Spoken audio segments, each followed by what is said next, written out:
Hello, this is Dr. Drew Hall with Sarasota Upper Cervical Chiropractic. Today what we wanted to talk about is sub-occipital neuralgia. So there's a very high incidence of people who walk into an upper cervical chiropractic office, have a heavy feeling in the back of the head, pain in the back of the head. Sometimes they describe it like someone kicked them in the back of the head. But that's not suboccipital neuralgia. Suboccipital neuralgia is where you have shooting pain emanating from the top of the neck. It comes back up the top of the head. Sometimes it's one side, sometimes it's both. And it's a severe shooting, shocking pain that's kind of unbearable. So the other thing I described at the beginning, that's just that's pain at the back of the head. You could call it suboccipital pain, but it's not suboccipital neuralgia. So I'm going to give you my 2 cents after seeing probably over 100 cases of suboccipital neuralgia over the last 20 years. There's not a heck of a lot that mainstream medicine can do for these things. They give them a lot of times seizure medication, which at times does reduce the sharp shooting shocks that they feel up the back of the head, but it doesn't get to the underlying reason why they have the problem in the first place. So at this poster right here, at the very deepest layer of muscles between the head, C1 and C2, these are called the suboccipital muscles. And there's 2 nerves on each side of the head. One's called the lesser occipital nerve, which migrates up the back of the head. And then there's the greater occipital nerve that goes up further to the top of the head. And that's kind of where the replication of that pain that these people are feeling.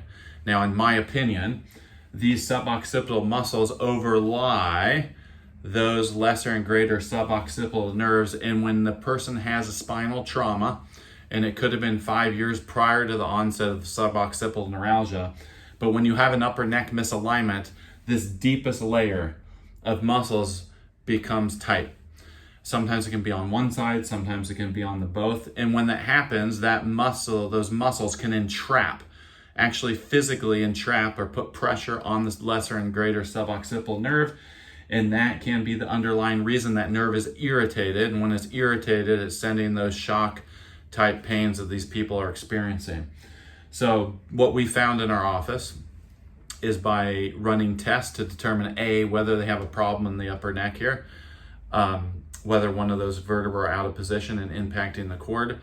So the testing tells us if they have it, where is it? Is it C1 or C2? And then we take 3D imaging that looks at the actual joints. Every joint in your body where they fit together, they're a perfect mirror image.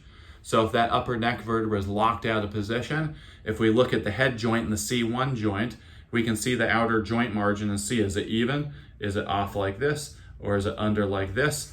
And by looking at both joints, we can tell exactly how many millimeters, what direction, the angulation of the joint, and then we make a very precise correction. There's no twisting, there's no popping, there's no pulling. And the goal is to get that segment that's locked out of position back in its normal position, back under control, right? Back in motion. Once it's in motion, the muscles that are locked at the base of the skull will start to relax. The soft tissue around the joint will start to heal, mend, and repair. It doesn't happen overnight. It is a process. But most people with suboccipital neuralgia, they respond beautifully to upper cervical work.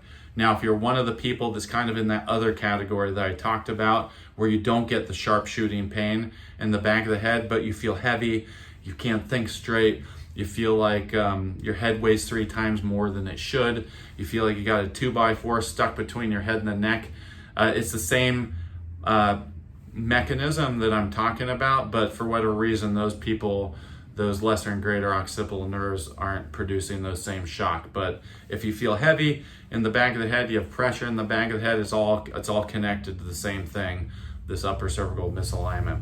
So if you come across this video, you live in the Sarasota, Tampa, Bradenton area, and you're dealing with these types of problems, or if you have a friend, we do offer a free consultation exam in our office. You can go to our website, www.sarasotauppercervical.com. I hope this video gets in the hands of people who are suffering and leads them to healing. All right, thank you.